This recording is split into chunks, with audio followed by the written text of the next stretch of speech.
আসসালামু আলাইকুম। শুরু করছি কিভাবে ইভিএম প্যাকেটজাত করতে হয়।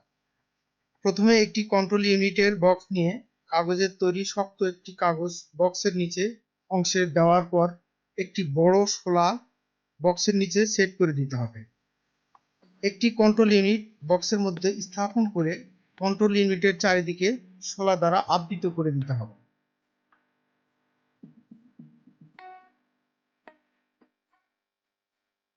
আবৃত করার পর বক্সের কিছুটা জায়গা ফাঁকা থাকে। উক্ত ফাঁকা জায়গা শোলা দ্বারা আলাদা করে দুইটি অ্যাডাপ্টার রেখে বড় একটি শোলা দ্বারা ঢেকে দিতে হবে।